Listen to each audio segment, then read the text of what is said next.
Sachant que son contrat chez les Lestac ne devait durer que 6 mois, Antoine avait déjà vaguement réfléchi à une prochaine étape. Michel, l'un des deux autres saisonniers, lui avait beaucoup parlé du Béarn et de Gers-de-Rest, le village où il était né. Il avait vanté la douceur des collines du pays du maïs, dans le piémont pyrénéen. Là-bas, comme ici, on élève des oies et des canards gras, lui avait dit son collègue. Son père l'avait envoyé dans le Lot-et-Garonne pour se former à d'autres techniques agricoles en vue de reprendre la ferme familiale plus tard. Alors va pour le Béarn. C'est pas si loin, j'y serai avant ce soir. Malgré les indications recueillies auprès des gens rencontrés dans le coin, Antoine se perdit sur les petites routes autour de Morlas, la ville la plus proche indiquée par Michel. Il finit par l'atteindre après avoir gravi une côte sinueuse. Le petit village, perché sur une colline, à 300 mètres d'altitude, ne comptait qu'une centaine d'âmes. Pas vraiment de bourg, aucun commerce, même pas de café près de l'église. Les fermes étaient dispersées parmi les champs de maïs, masqués par les plantes aux tiges déjà hautes en cette saison. Un vrai labyrinthe, avec quelques échappées sur la chaîne des Pyrénées, au loin.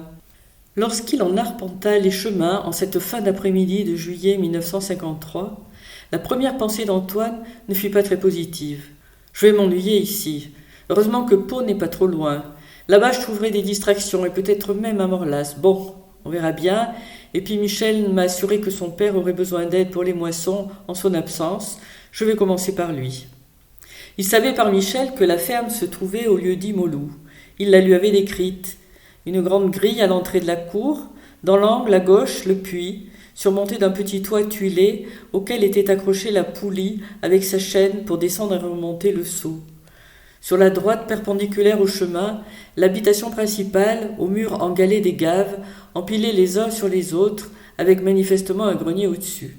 Et au fond de la cour, un hangar avec du matériel agricole qui ne paraissait pas de toute première jeunesse.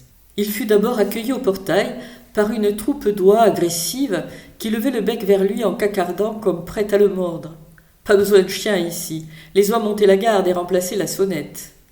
Un homme sortit de la maison, mais il resta sur le seuil, pour éviter sans doute de s'engager dans la cour bien boueuse. Une bonne 50aine d'années, pas très épais, le visage buriné par le soleil, le béret traditionnel planté sur la tête et la cigarette au bec, cet homme était sans aucun doute le père de Michel, conforme à ses descriptions. Un air un peu revêche et méfiant, mais bon, faut voir à l'usage. « Bonjour, monsieur Sourbet. Vous ne me connaissez pas, mais j'ai travaillé à la Vardac avec Michel, votre fils. Je m'appelle Antoine Biette, je cherche un travail de saisonnier agricole. Est-ce que vous auriez quelque chose pour moi ? Qu'est-ce que tu sais faire ? Pas très aimable, constata Antoine. Pas un bonjour, ni même lui proposer d'entrer dans la maison. Bon, eh bien, j'ai travaillé dans la ferme de la Vardac avec Michel pendant 2 mois. J'ai fait un peu de tout, dans les cultures, le gavage des oies, la taille des fruitiers. Et puis avant ça, pendant 6 ans, j'ai travaillé dans un garage où j'ai appris la mécanique automobile. Ah, la mécanique auto ? Ça marche aussi pour les tracteurs ? J'ai pas eu l'occasion de vérifier, mais un moteur, c'est un moteur, non ? Allez, entre, on va discuter. T'aimes le Madirande, toi ? Ici, c'est ce qu'on boit. Antoine s'aventura donc dans la cour en prenant garde à ne pas trop salir ses souliers et à éviter les oies. Il me faudra des bottes si je reste ici. L'intérieur de l'habitation ne lui parut guère plus avenant. On entrait directement dans une salle, un peu sombre, au sol en terre battue. Une longue table en bois, entourée de bancs, occupait une partie de l'espace. Ça change de chez les Lestac. Ils n'avaient pas remarqué alors combien leur ferme était bien entretenue. « Claudine, des verres !» s'écria le père Sourbet, le regard tourné vers une porte fermée. La cuisine sans doute, pensa Antoine.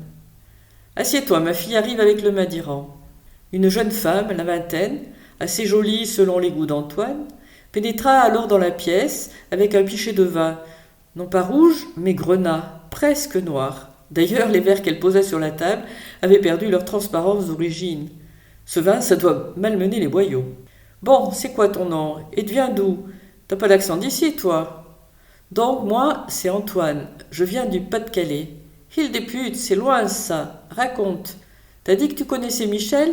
L'expression très locale choqua un peu Antoine, qui en devinait le sens. Sans trop de détails, il raconta ce qu'il pouvait dire de sa vie. Le père Sourbet le questionna pour le principe, mais sa décision fut vite prise. « Ce blanc-bec pourrait m'être utile. Faudra que je le soigne un peu. Allez, c'est d'accord. Tu vas travailler ici quelque temps, j'ai surtout besoin de quelqu'un pour le tracteur. Il se fait vieux et j'ai pas mal de problèmes avec lui. Je m'en occuperai, monsieur. Et je pourrai trouver facilement un logement au village? Ben, moi j'ai une petite maison à l'autre bout du village. On l'appelle Monicotte. Elle me vient de ma femme, Monique. Pauvrine, elle est partie trop tôt. Je prendrai le loyer sur ta paye, c'est pas grand. Et pour l'eau, ben c'est au puits. Ça m'ira, merci. Antoine n'en pensait pas moins, comprenant à ces quelques mots que le confort serait sommaire, à l'image de la ferme et de cette austère salle principale, maintenue propre toutefois, grâce à la fille sans doute. Claudine, va avec lui à Monicotte pour faire le lit. Apporte de quoi manger et oublie pas le lait. La jeune fille s'éclipsa quelques instants sans répondre. Antoine s'étonnait de la servilité de cette Claudine. Sa fille, vraiment? On dirait plutôt une domestique. Elle sait même pas tabler avec nous. Je t'attends ici demain à 6 heures. Merci, monsieur, à demain. Tout au long du chemin qui les menait à son nouveau logement, Claudine ne dit pas un mot. Antoine l'observait du coin de l'œil. Très brune, de beaux yeux bleu azur sous des sourcils fournis, mais un visage triste. Il tenta de l'interroger. Dis-moi, Claudine, t'as quel âge? On ne doit pas avoir beaucoup de différence. 20 ans. Ah, moi j'en ai eu 23 en mai. Tu vis seule avec ton père? Ben oui. Tu sais, je connais ton frère. On travaillait ensemble chez les Lestac. C'est lui qui m'a parlé de Gère de Reste. Et tu fais quoi dans la vie? T'as fait des études? Ben non. J'aide mon père à la ferme, c'est tout. Et tu t'entends bien avec ton père? Il a l'air plutôt sévère. Faut bien, non? Antoine comprit qu'il n'en saurait pas davantage ce soir-là.